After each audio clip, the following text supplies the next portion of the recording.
Good afternoon, and welcome to INSA's The New IC, Empowering Women and Engaging Men. Before the program begins, I'd like to play a word from our sponsor.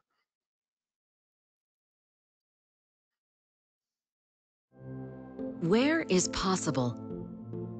Past the edge of convention, beyond the boundaries of tomorrow, where no idea is too bold and no challenge too great. It's here where we break free from what is to what could be. Because defining the future is impossible until it's not.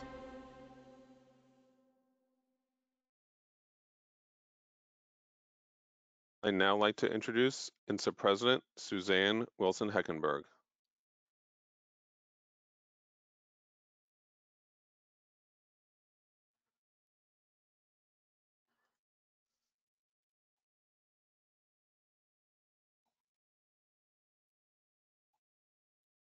On both diversity and inclusion in the intelligence community.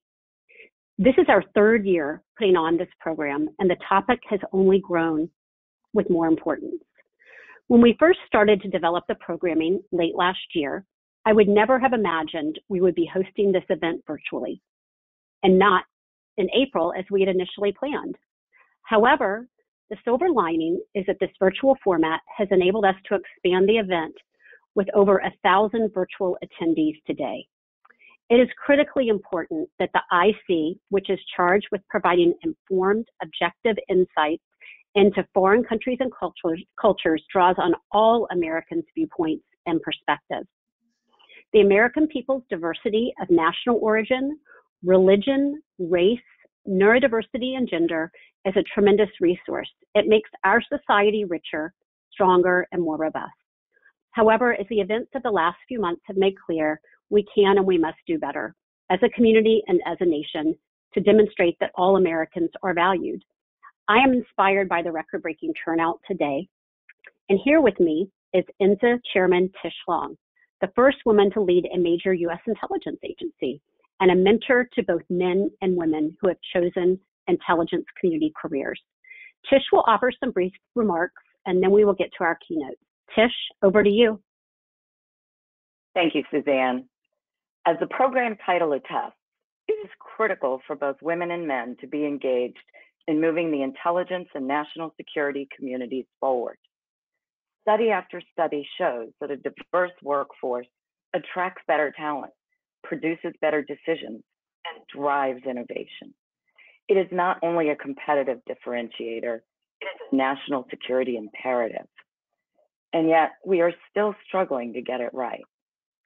This week, we have an amazing lineup of thought leaders, pioneers, and subject matter experts willing to share their insights and ideas.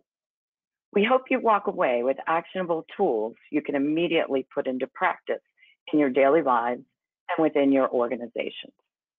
We want the week to be as interactive as possible, so I hope you tune in each day and are prepared to ask lots of questions. We welcome the members of the press this week. This is a reminder that this event is on the record. We also encourage you to share your thoughts and reactions to the conversations this week on social media using the hashtag #TheNewIC. Today, in the interest of time, we are going to hold the Q&A for both speakers at the end. During their presentations, we encourage you to submit questions through the questions box on the right side of your screen. Now, to introduce our first keynote, I am pleased to welcome Jennifer Walsmith, INSA board member and Vice President, Cyber and Intelligence, Mission Solutions Division at Northrop Grumman. Jennifer, over to you. Thank you, Tish. Good afternoon, everybody. On behalf of Northrop Grumman, we are honored to once again have the opportunity to partner with INSA as a sponsor of this week's program. The new IC continues to be a valuable forum for important discussions about diversity and inclusion in the intelligence community. At Northrop Grumman, we believe that every person has the right to be treated with fairness, dignity, and equal consideration, and that every person who works with us is valued for who they are and the unique perspectives they bring. In fact, One of the key reasons I joined Northrop Grumman after my government service was because of their deep commitment to ethics and diversity. I'd watched this commitment for over a decade, and I was proud to join that team. Ethics and diversity are core to our company values, and we take it seriously. I'm proud for the work we have done, though we recognize we have more work to do. Given the recent tragic events we're experiencing as a nation, my resolve to foster and protect Northrop Grumman's diverse culture has only increased. I look forward to engaging with members of this group and other industry partners as we work together in unity and in action to create the future we all strive for. With that, it's now my pleasure to introduce the opening keynote speaker for this week's program, Ms. Beth Sanner. Beth serves as the Deputy Director of National Intelligence for Mission Integration. In this capacity, she leads the directorate charged with integrating mission capabilities, informing enterprise resource and policy decisions, and ensuring the delivery of timely, objective, and accurate intelligence. In fact, she is the President's daily briefer. Previously, Beth has served in a range of leadership positions, staff, policy, and analytics in the ODNI, the CIA, and the National Security Council. She has had an incredible career. We are fortunate that she is here with us today. Please join me in welcoming Ms. Beth Sanner. Beth, over to you. Thanks for that kind introduction, Jennifer. It makes me feel a little old, I must say, but experience is probably a better way of putting it. I'm truly honored to have been asked to speak with you today, and especially to kick off what an amazing event with such amazing women. I'm looking forward to tuning in myself in the coming days. My only regret is that I can't actually see any of you. I'll have to trust Suzanne's comment that the bright side here is that over 1,000 of you are tuning in. So I just hope that in the next few minutes, you will find some resonance with things that I say and perhaps some inspiration. I thought I would start out by talking a little bit about what's on my mind, the challenges that we're facing right now. Then I'll talk a little bit about what we can do to make things better, and it's kind of tough. And finally, I'll give you some pointers for how I approach my leadership role as a woman. So, you know, if anything about silver linings, it's kind of hard to see that there are any, given the turmoil that we all feel with COVID. But one of the things that I think I have appreciated is how many more conversations I've been able to have with people, how many more honest conversations I've been able to have, and also maybe a little bit more reflection. And as I was thinking about and talking about what I was going to share with you today, last week I was just chatting with my amazing assistant, Jackie, and we were talking about stereotypes and how people are stereotyped sometimes and how unfair and how limiting that can be. And I wonder how many of us have been put in a box, characterized by others in ways that maybe because we didn't quite fit the mold of people who came before us. We're lucky that there are more and more women out here, so there's a mold that looks a little bit more familiar. But there are also many of us who are still seen as maybe different, maybe someone who doesn't look the part. And I've been thinking about that even more in the context of the racial inequality that the speakers before me have mentioned. I've been thinking about it with our LGBT community and our colleagues with disabilities, and frankly, anyone, man or woman, who just is a little different. I've been thinking about this as we have been trying to do more than just talk about racial inequality and giving opportunity to all. Like many of you, we've been sending out a lot of notes and we've been having a lot of conversations. But how do we actually make that happen? Talk isn't enough. I've been thinking about my LGBTQ friends and colleagues. I'm a proud sponsor of ODNI's LGBT community and celebrated recently the Supreme Court decision that made it illegal to discriminate based on sexual orientation. And yet, so many of our LGBTQ community still feel barriers to getting the positions that they seek and that they perhaps deserve. I've been thinking about recently losing a very, very dear friend of mine who was absolutely one of the most brilliant analysts of our generation. And yet he always struggled with being a little different. Maybe that first time in the door, having to prove that he was as brilliant as he was and not someone who was defined by what we affectionately called quirky. And we loved him for that. I've been thinking about one of my colleagues with a physical disability who has been coming to work and putting herself at risk, far more risk than I do in coming to work every day because of COVID. And another who just this week gave me a clear mask. Believe me, it does not suffocate you. It has a little place for your nose. But gave me this clear mask so I could communicate better with people who need to read my lips. And I've been thinking about reconstituting our workforce, reading that one of the biggest barriers to people coming back will be childcare or the lack of childcare. How do we change our workforce to enable our mothers and our fathers among us who have these balance issues to be fully functioning members of our community? How do we change how we work? Can we? And that's why I titled this talk, Thinking Outside the Box. And the connection to the title of this symposium, The New IC.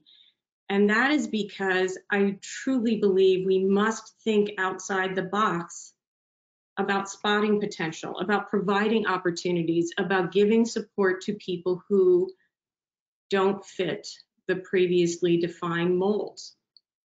If we are going to succeed in the challenges that face us as an intelligence community, as a national security instrument, as a country, we have got to get better with diversity. So, one of the toughest things as humans, and, we have to all accept that we are human with foibles and biases. One of the hardest things is to not mirror image. We have to be honest that oftentimes we are more comfortable with people who look like us, who've had the same experiences as we do, who come from the same place. And looking back, I can say now, I'm pretty sure that I didn't get a couple of assignments, or I was pulled back from an assignment that I was supposed to get, or I didn't get a promotion. And not because I was failing, but because those in charge gravitated toward people who looked like them. And that's a particular problem when our leadership is not diverse. I've always believed the worst thing leaders can do in any organization is to overlook someone, anyone. We need everyone. And look, this isn't easy. As you move up in the bureaucracy, it gets harder. When I had a group of 60 or a group of 100, I knew every single person. I knew what they did. I knew what their family was about. I knew what they were working on. And the best part of my day was walking out with those people. But I can't do that anymore. I still try, but I have too many and I'm a little busy. So you have to build processes to ensure that all your managers are doing what you would do. And we have some amazing officers in the IC. In fact, pretty much all of them are amazing in some way. But not all are amazing managers.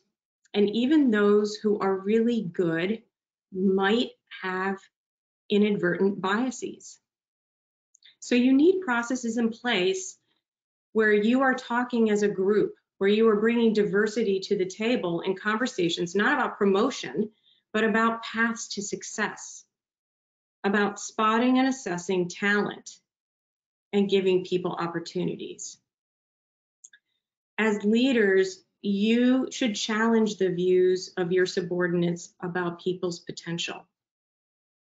You should set up systems where everyone around the table can ask questions that aren't perceived as an insult or an incursion into someone else's territory, but as a team, you're challenging each other against the biases that we all have.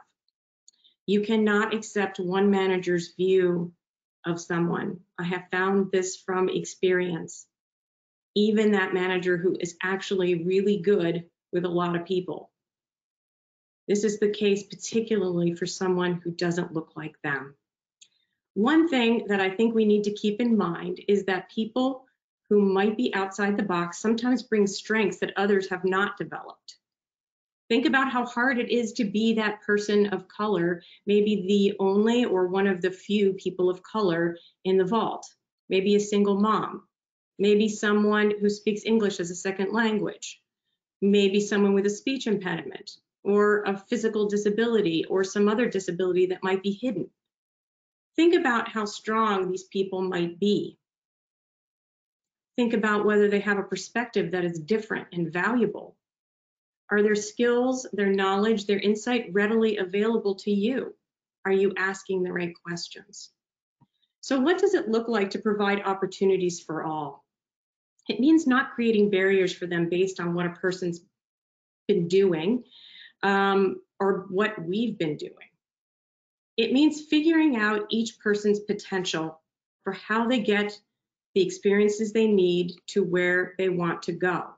It means taking chances that may in fact not be chances at all by putting officers who might not quite fit the mold into places where they have the skills and the experience to succeed. And it means we have to be there with the safety net. We also might need to grease the skids a little bit, make connections for them. I described a little while ago how I was perhaps passed over for not quite fitting the part at the time. Obviously, that didn't have long-term negative consequences for me, not really, because other people gave me a push. They put me in positions that challenged me and made me grow. And 3 people made all the difference for me, I think, or most of the difference for me in putting me into positions where I didn't necessarily have the confidence to take these on. John McLaughlin put me at NSC when I was a GS 11. And I asked him, why did you do that? He said, I just knew that you would figure out how to make that work. He had much more confidence than I did. Patty Kinsvater spotted me pretty early and figured out that I needed some things to round me out as a future leader. And she encouraged me to take jobs that maybe I wouldn't have taken. I definitely wouldn't have taken, and made me more prepared for leadership. And Michael Morrell put me in my first management job, a second line management job, skipping over first line management. And I thought, this is not normal and maybe not a good idea, but he's put in place extra training and mentoring for me to make sure I succeeded. This is what we call sponsorship today. And at the time, I didn't even know what that was. I don't think they knew what that was. They just knew that they were supporting someone and helping them be better. So, it's not enough to create a level playing field. And this is a really important concept. It's not enough to have an open hiring process. I think, if you have 5 requirements, there's always going to be someone who thinks they have 5 when they really have 3. And the person who has 5 thinks that they're not good enough in 2 of them and doesn't apply. That's always the case. And I find that women and minorities and sometimes people with disabilities, just in my personal experience, often are people in the latter category who need that little push. And this is where you come in.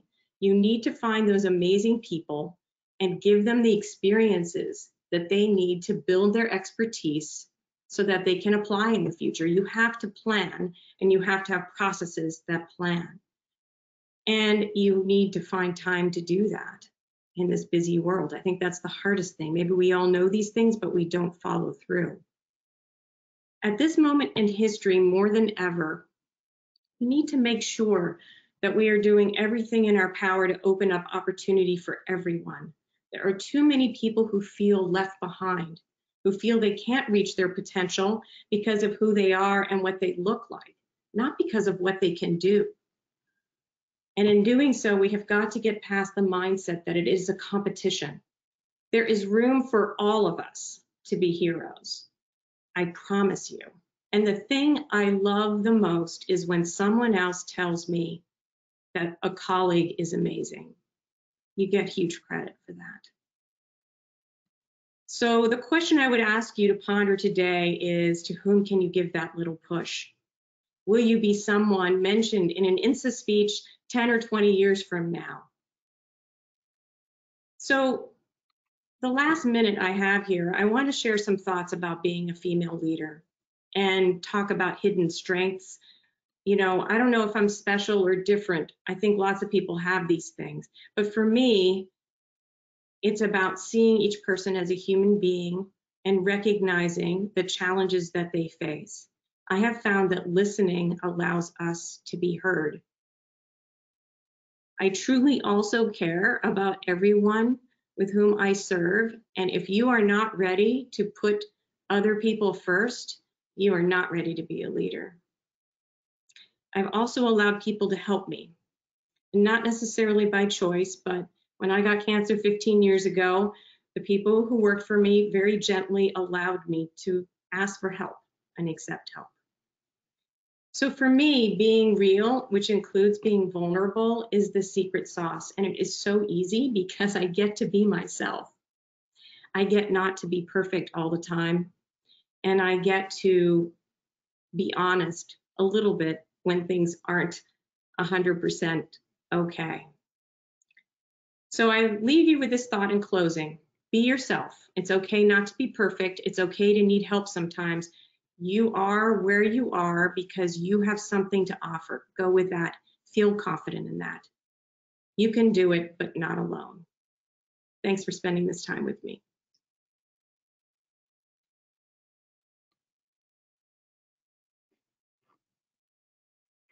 Beth, that was amazing. Thank you so much. And I will tell you, from the title of Thinking Outside the Box to your closing point on accepting help, be yourself, just very important points. I will tell you that the questions are already just pouring in, but remember, we're going to hold the Q&A for you and do it along with Debbie at the end. So now I'd like to introduce our next keynote, or introduce the person who will introduce our next keynote speaker, and that is Stacy Kubicek. Stacy is the Deputy Vice President and General Manager, Mission Solutions at Lockheed Martin. Stacy, over to you. Thank you so much, Tish. Good afternoon to everyone. Thank you so much for joining us today. Wow, just to have the opportunity to listen to such amazing women today is just such a privilege. So thank you again, and it's my privilege to provide one of these introductions. We at Lockheed Martin believe very deeply that when it comes to our support to the critical missions of the intelligence community, our diversity is one of our greatest strengths, and it is at the core of so much that we do.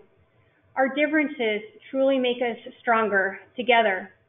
It's been a commitment carried for many years by our CEO, Marilyn Houston, who just a few short weeks ago actually passed the baton to our new CEO, Jim Takelet, who has made the same commitment to our critical customers that we have the opportunity to support.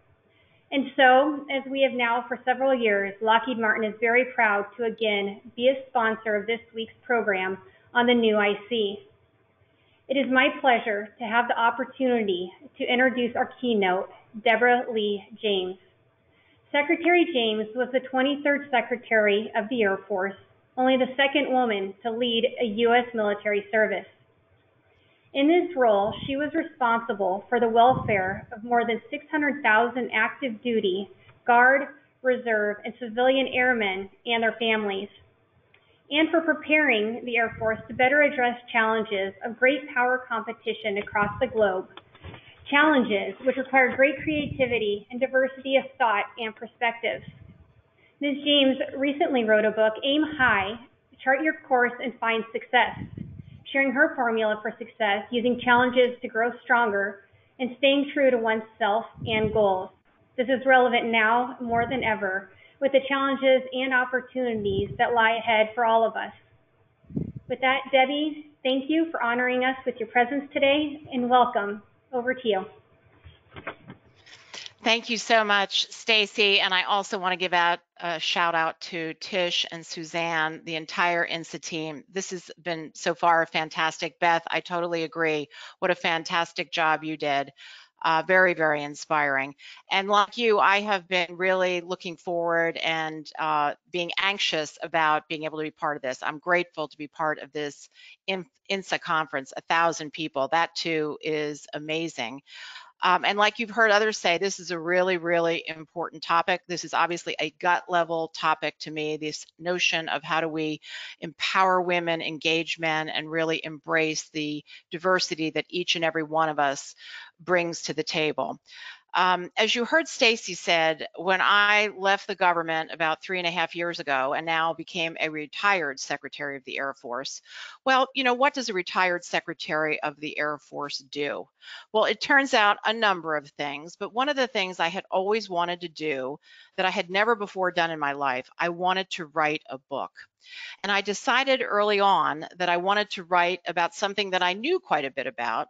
And it turns out that was my own experiences, the things that I've done well in my life, the times that I have fallen flat on my face, and what did I learn from these experiences that perhaps can be shared with other women in particular, but also with men, so that the leaders of tomorrow can perhaps look at some of my experiences and take home some lessons learned. So indeed, this was a very cathartic project for me.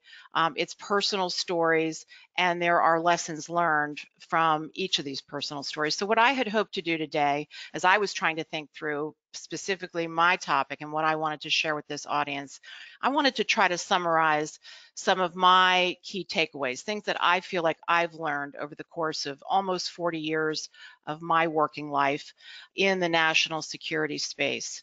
And I will tell you that there are, in my opinion at least, three essential actions that really all of us should take, whether we're intelligence professionals, whether we're the broader national security community or some other career, or even if we're talking about our private lives at home. To me, the three essential actions are, first and foremost, is always chart and navigate your own path. In other words, don't sit back and let other people do it for you. And certainly when you become the leader of an organization, that is your mantra. It is up to you to try to provide the vision and help navigate the path for the people who you are privileged to lead. So always try to seize that opportunity, chart and navigate. The second key essential action is lead and inspire teams. When we're all beginning in our careers, we are individual contributors and we will be part of teams. Everything happens in teamwork. So to understand how to be a collaborative member of the team, to understand what you bring and how to embrace what others bring is essential, that we get that down as clearly as possible in our early lives. And then when we get to the point of leadership, it's all about leading and inspiring others. I couldn't agree more with Beth's point. If you're not prepared to put people first, then you need to look for a different type of a job. You shouldn't be the leader. And the third essential action to me is get things done. So that's not quite just do it like Nike says, but get things done. Because after all, isn't that what we're all charged with? Certainly that's the case in our government or in our business roles, but it's also the case at home. We're trying to get our goals accomplished. So to me, these are the three essential actions. There are strategies, at least that I have tried to follow under each, and I'd like to just touch upon some of those top level strategies with you here today. The first strategy is what I call always have a plan A, but be prepared to zigzag. And what I mean by that is whether you're early on in your career or whether you're actually quite advanced in your career, I'm of the belief that you always ought to have some notion of where you want to go over the next couple of years, 2 to 5 years, let's say. You should have some sort of a plan and then start building toward that plan. What are the actions that I should take that hopefully will make me arrive at that destination? That's your plan A. But at the same time, you have to be agile in life because you just do not know what is going to happen. You may reach that plan A and decide that It's not what you thought at all. It's not giving me joy. And that's a good reason to pivot to a plan B.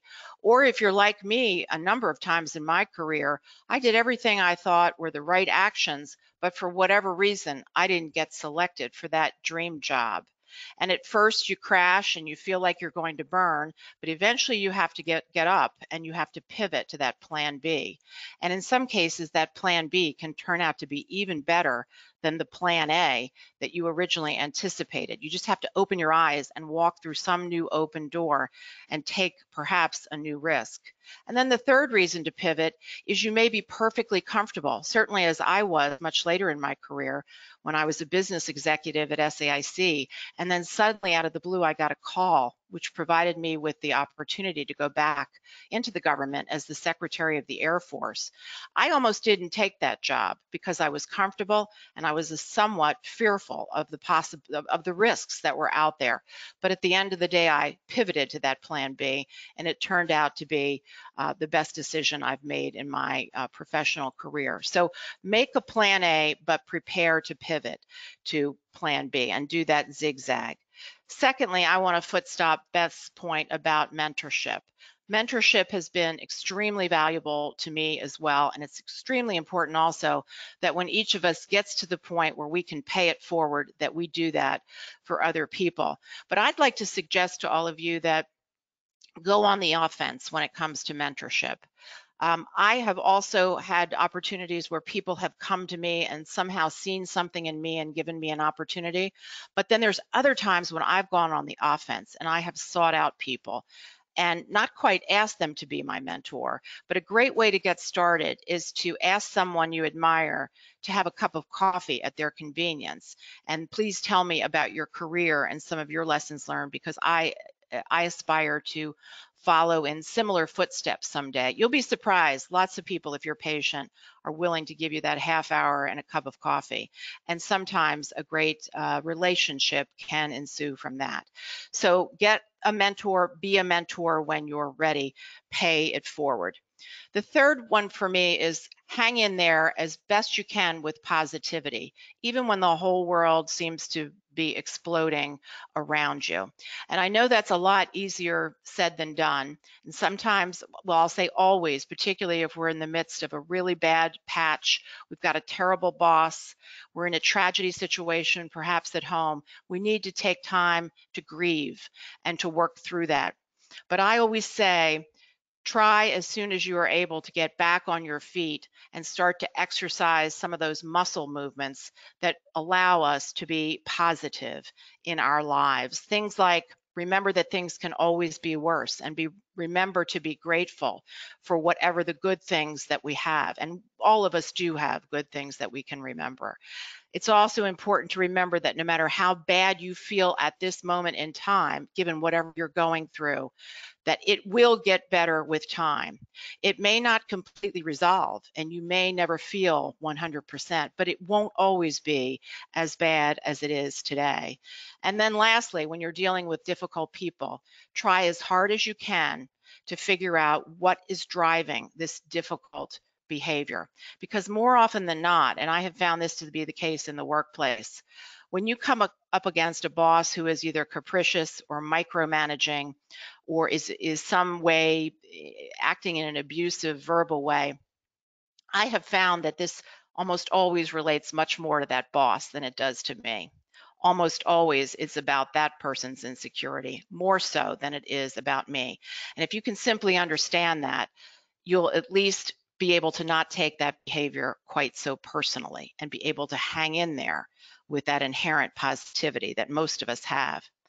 Next, I will tell you is learn, evolve, and reinvent yourself at times in your career. So don't ever rest on your laurels for the degree that you may have received 10 years ago. Always be looking for that additional learning by volunteering for a new assignment or by your own personal reading. That's a great way. Or take advantage of the training opportunities that your organization affords you.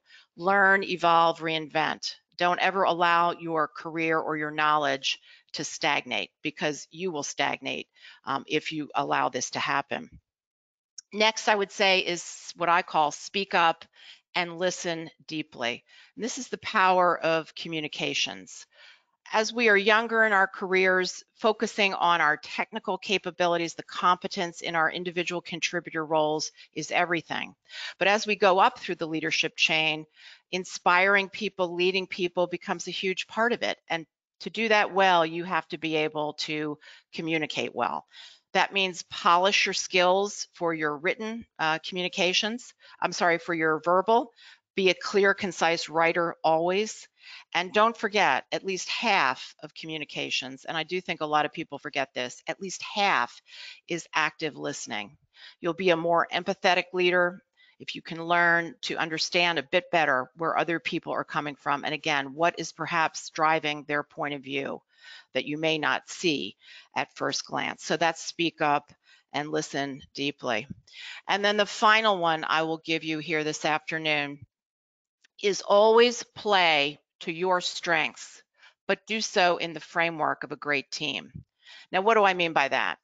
I mean, not a single one of us is strong at everything, but every single one of us is talented, matter of fact, highly talented in certain ways. So I think the objective for all of us needs to be, you need to be self-aware enough to know what those strengths are, what I am really good at, equally self-aware to know what I am less good at. And then I need to play to my strengths, not worry as much about my weaknesses, but play to my strengths, embracing those around me who can build me up and build up the team in ways perhaps that I cannot. I can guarantee you that we women, and there's lots of data to back this up, most of the time, if there are 5 job requirements required for a particular promotion opportunity, and if we have 3 of those 5 job requirements nailed, but perhaps we feel a little shaky on the other 2, more often than not, we'll go into the job interview explaining how we're going to work really hard to beef ourselves up on those other 2, rather than leading with the fact that we are very strong and very confident and very capable, and we have a great track record in the first 3. In other words, we undersell ourselves.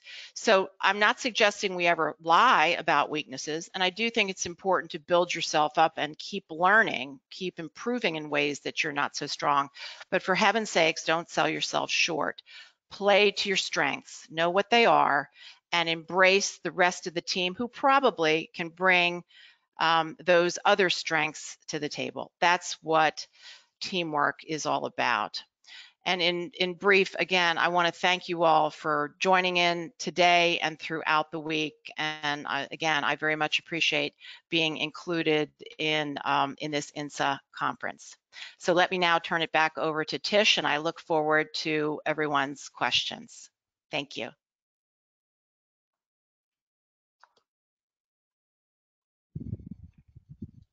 Debbie, that was fabulous, as I knew it would be. Now, let's also bring Beth back on screen for the Q&A, and we will get rolling. We've had a ton more questions come in, and for everyone, we will do our best to get to as many questions as possible.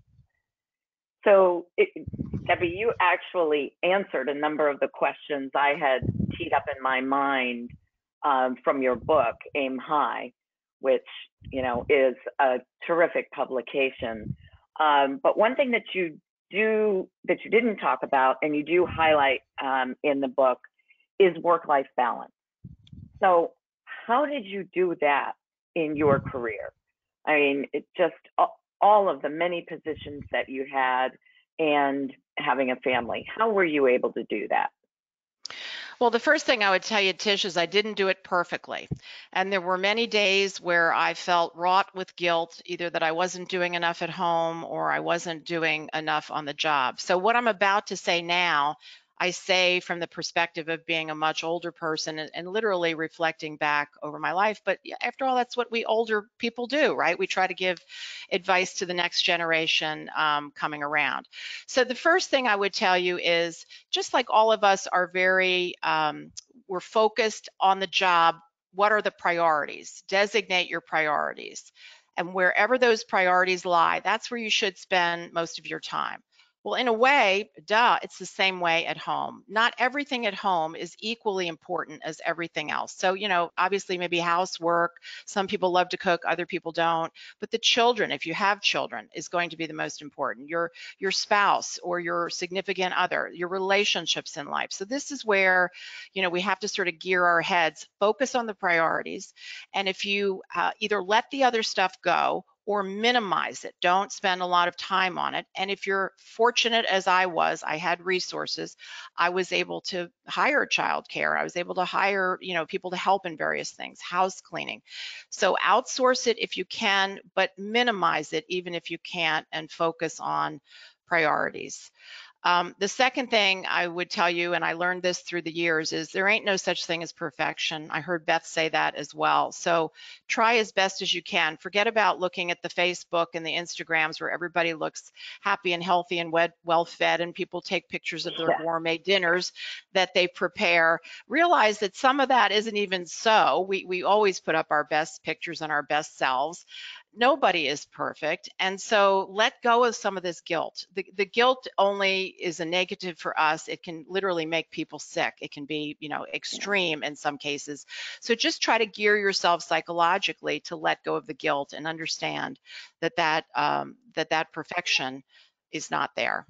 And then the final thing I would say is lean in and lean out. We've all heard of the book Lean In, but what I mean by lean in and lean out is accept the fact that there are times when you're going to have to lean in more to the job. And somehow you have to have enough of a posse or a team or a framework at home that you can, depend on others to do what you would otherwise like to do. Same way on the job. There are times when you're going to have to lean into the family. If you have a special needs child, if you have a parent who's aging and needs your help, that you need to have enough of a posse or a team on the job that you can have some flexibility to be able to do this. And if you find yourself that you don't have that team, either at home or the resources at home or on the job, again, I think that's a signal you need to look to make some changes, because otherwise you're going to burn yourself out. Yeah, find that balance. So that's things to that. Yes, please, Beth. So my 18-year-old is about to go off to college this summer. And I think for me, one of the key things is that I brought him into the circle of trust. And I told him sometimes about how I was feeling, that I wasn't able to show up, and asked, for help on that with him. And I think that I have inadvertently created one of the most empathetic, supportive, amazing men in the entire world with the help of his dad and others in the village. But, don't be afraid to tell the truth to your family. Being super mom is not possible when you work full time and you have kids. And I think the other thing that's really important that I have done is I made demands on my workplace. I said, I need a computer at home if I'm going to take this job. I said, these are the hours that I need to work. And I know that that's tricky, and you got to be careful about that. But use your mentors, use your sponsors to ask whether you can set boundaries that perhaps work for you in that circumstance. So great advice from both of you. And in fact, Beth, I was going to link back to the point that you made in your remarks, which is asking for help. I have always felt that it is a sign of strength when you can ask for help. I mean, and Debbie, absolutely, there's no perfect balance, and it is lean in and lean out. So thank you both. I think great advice for everyone. So Beth, turning to you, here was a question I had listening to your remarks, and it's very similar to Rosie Woods. And Rosie asks, what are some systemic approaches or processes that we or our organizations can put in place to ensure that people who don't look like us receive opportunities? So you talked about that and you gave an example, but could you expand on that? Yes, so I've been talking a little bit about this with my corporate board to double down a little bit more at my corporate level on this. And I'm asking for people to spend more time with us at a higher level to have these conversations, because I worry that we trust too much that sometimes these are happening at lower levels. And so we're going to have a conversation about every single person. It's going to take a really long time, but we're going to brainstorm and have a plan for every person to make sure that there's consistency.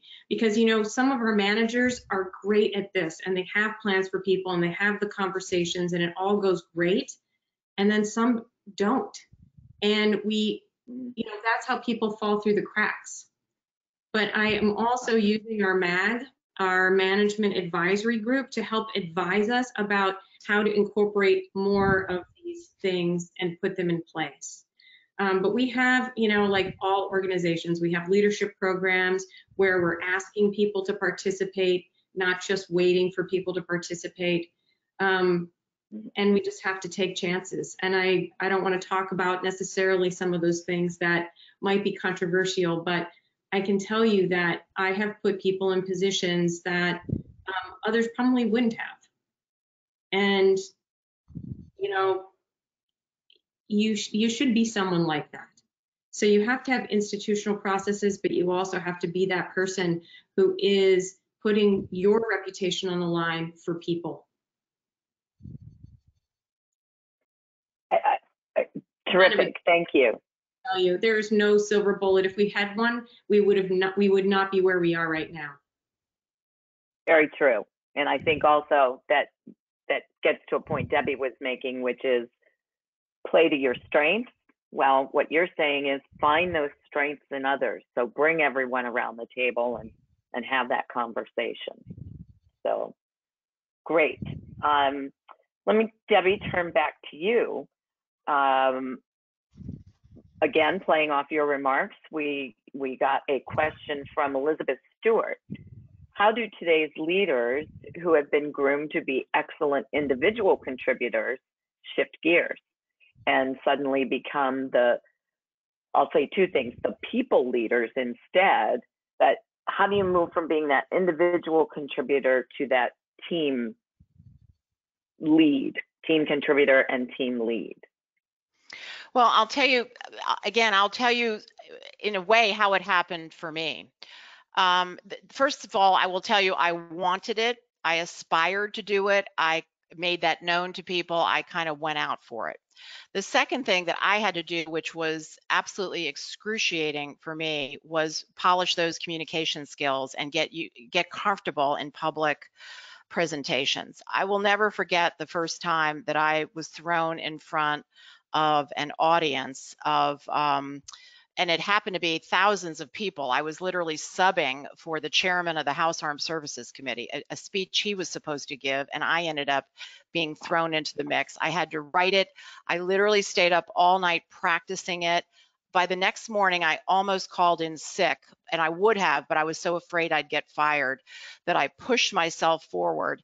And the only way I got through it was I literally pretended that I was an actress in a play. Because, you know, actresses and actors, they can be the most fragile people, and yet somehow they deliver these fantastic performances. So at about 4 in the morning, I came to this idea and I did it and it worked. So I think, you know, in a way that's the imposter syndrome. But the point is, I struggled with public presentations for years. And yet it is so crucial that you be able to do this, as well as just be able to sit down and be able to talk to people in a smaller forum, but nonetheless put forth a cogent argument and do your fair share of listening. I have to underscore that again, the importance of listening to others, because people nowadays in the workplace, whether you're in government or in the private sector, they don't simply want to be told what to do. They want to understand the context. They want to understand the why. They want to be inspired. Yes, they want to know what their goals are, but they want to help build those goals. They want to have input and they want to feel valued. And so that's the way inspirational leaders do it. And it comes down to, number one, caring about people and believing in people. And number two, being able to communicate that. making that believed within the organization. And then of course it's the following through, which is part of get things done. Yeah, being your authentic self. And I will tell you, Debbie, I can relate. I almost didn't let anyone know that I was interested in being the director of NGA because I was afraid to get up there and be out there in the public speaking roles all the time. Old hat now, but I almost didn't, almost held myself back. So that's a story for another day. Beth, here is a question from Catherine Lucas. How do you go about establishing credibility with a new boss or with an Intel customer for whom you may not fit their imagined mold? How do you navigate that new relationship? First of all, to present yourself, but also to figure out what they need. So we have PDB briefers who work with, dozens of customers, and each of them, when we do this turnover between customers, new briefers do research on their customer. They talk to people who know them. They figure out what are the areas that they're comfortable with, what are the substantive areas that they're not. They figure out that style. Is this a person who reads? Is this a person who wants a quick burst? Is this a person that likes a story? Is this a person that operates on visuals? You figure out before you go in by talking to a lot of people, doing your homework, what does that person need from you? I mean, John McLaughlin once told me that that 98% of being a leader is what someone wants of you, expects of you. So maybe you might not look the role, but boy, do you know what it is that they want from you in terms of information. So for me, it is about competence. It is about being totally on top of your material, but not doing it in a way that becomes off-putting because you're on top of your material. Figure out how to be calm in your competence and do your homework, and then have that first briefing be one that you hit the things that you think they need from you. So the second thing is, and you just really have to watch your audience and pivot. They're done, you're done. You have to like really, that listening to be heard. That was the line that I had there that I hope people were hearing, and Debbie just said the same thing about listening. You have to really hear people and then adjust yourself. Just a terrific answer. And again, not only the listen to be heard, you also both talked about playing to your strengths. So doing your homework and then going in there and just as naturally as you can be, hitting it out of the ballpark. So yes, can I add just one more thing? Please. Do not be afraid. It's so debilitating. I think that fear for us is the most debilitating thing that we face in our personal or professional lives. And if every time I went in and I talked to the president, I was afraid, I would never get anything done. You might be afraid right before you get there, but then you're there. Let it go. You are there because you're good. You can do that. Right. You got to let that fear go. Yeah, exactly. Butterflies are good. Take advantage of them. Turn that into positive energy. So I think here's a question for both of you. How do you balance, and this is from Lillian Talavera, how do you balance drive and ambition without coming across too strong and aggressive? We all have heard throughout our careers that, aggressiveness in men, good thing. Aggressiveness in women, not so much. So how do you handle that, balancing the drive and ambition, still coming across authentically? In my case, what I try to do, I'm not saying I do this 100%. I'm not perfect at this all of the time, but I think women in particular get dinged for word choice, tone of voice, whether we speak, very loudly or softly. I think the way we talk can either help us or harm us more so than the way that men talk. So I try to be super careful to be loud enough so that I'm always able to be heard, but not so loud that someone might say, well, she's screeching or she's yelling or words to that effect. Because if you're too soft, the opposite can happen. You can literally fade into the background and not be noticed. Same way with my word choice. Men, particularly, I grew up more in the military side of things, and boy, it can get to be rough and tumble on the language. But I've seen women who get equally rough and tumble, and they tend to get removed as toxic leaders much more frequently than men seem to get removed as toxic leaders. So I watch my word choice, I watch the tone of voice to the best of my ability. And again, I say all of this, it takes practice because, we all have our, natural inclinations, our natural ways of speaking. If you're aware that this is a bit of gender bias, it's not a bit, it's quite a lot of gender bias, I think, that exists out there for women in the way that we present. If you're aware of that, you can begin to undulate. You can begin to work on it. Beth, anything you'd like to add? I think a couple of things. One is I think I'm much better at this now than when I was younger. And I think that part of that is as you move up, people are less likely to accuse you of that when you actually have some authority. But when you're, like everybody else at lower levels, that's when I think this starts to happen a little bit more. And I would say for more junior people or people who haven't assumed that level of authority, that working in teams, as Debbie mentioned, is so important, and finding allies and supporters and being part of that group is a great inoculation for how you may appear, because you're talking as part of a team. You're saying, Bobby and I worked on this together. Not that you wouldn't take credit for what you were doing, but you can use your teammates. The second thing I think is, for me, is I use a lot of humor. I'm self-deprecating. So I might be tough, but I am actually really empathetic. I do care. So people think of me as being fair. And then I'm funny. So I use levity all the time. And I think that that's a way of also maybe softening sometimes my directness. But each person, as Debbie said, you have to find your own path here.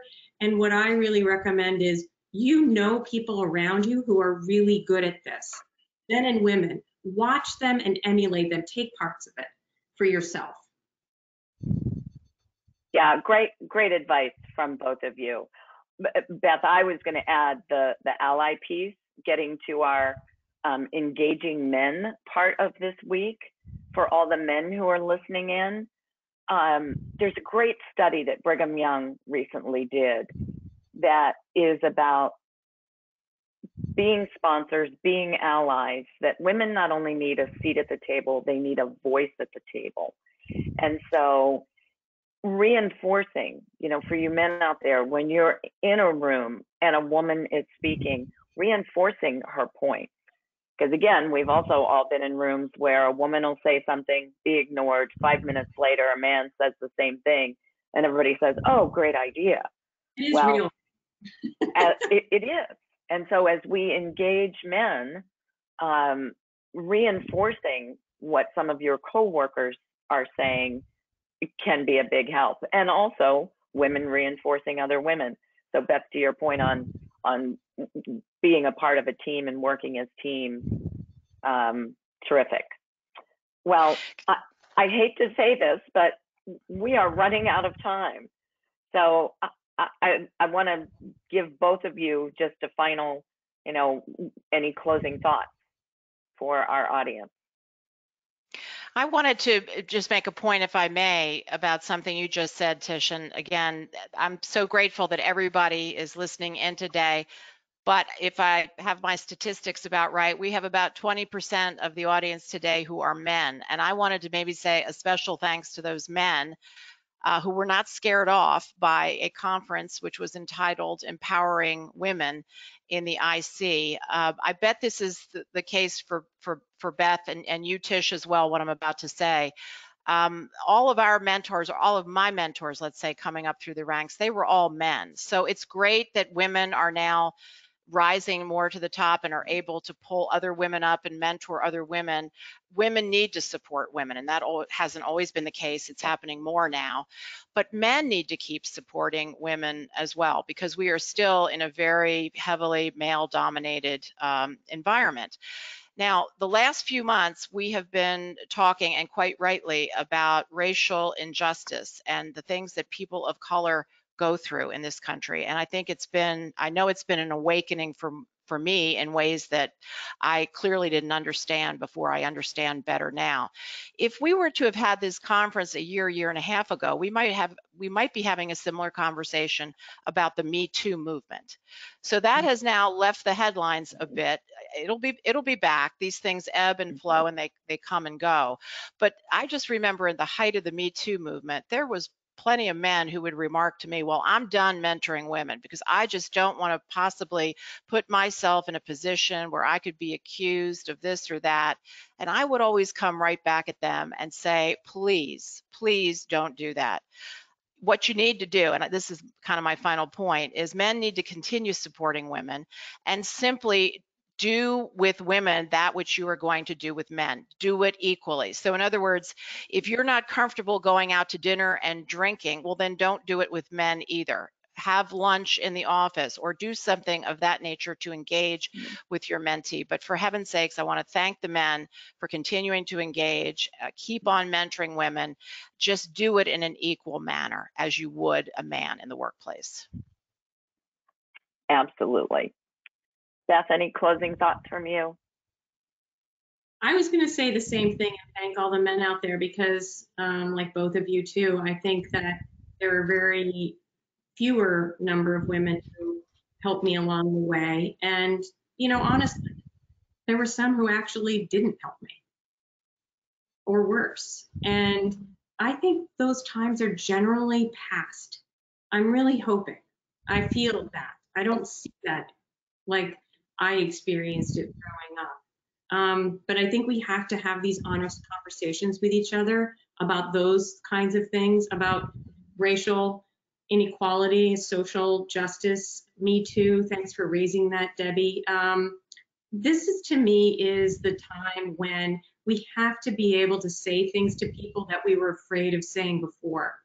We have to ask questions of each other and, ask about each other's experiences. This is the moment. Be brave. Be brave in your interactions with people and use this as a time when the doors are a little more open. Well, thank you both for your candor and your insights today. And, Beth, that is exactly what this week is all about. And I think we have just had the best start that we could have had for the week ahead. So, once again, thank you to our session sponsors, Lockheed Martin and Northrop Grumman, for your support, as well as all our sponsors whose support ensures we can deliver this type of premium programming. If you were late to this afternoon's program, all registered attendees will be emailed links to all session recordings, and you'll receive those next week. Those are courtesy of our digital playback sponsor, Amentum. Now, looking ahead, tomorrow at 2 p.m., we will hold our Women as Mentors panel. And I think both of our panelists today gave some good advice. Wednesday at 2 p.m. will be our TED Talk styled Ignite round. Thursday at 2 p.m., we will hold our Diversity and Innovation panel, and that's gratis for everyone. So please share the word with all of your network. And then finally, on Friday at 4:30, we will close out the week with a blockbuster Sisterhood of Spies panel discussion. that was a panel that was going to be at South by Southwest this year. And of course, we all know that was canceled. So, and we're doing it a little bit later. Maybe some folks will have some libations during that panel Friday afternoon. And then, of course, all week long, we will be spotlighting the great diversity and inclusion work taking place across our community, both on our website and on our social channels. So thanks, everyone, for attending. We look forward to welcoming you all back tomorrow at 2 p.m. And again, just so much thanks for both Debbie Lee James and Beth Stanner. Thanks for joining us. Thanks for sharing your insights. Everyone, have a good rest of the day out here.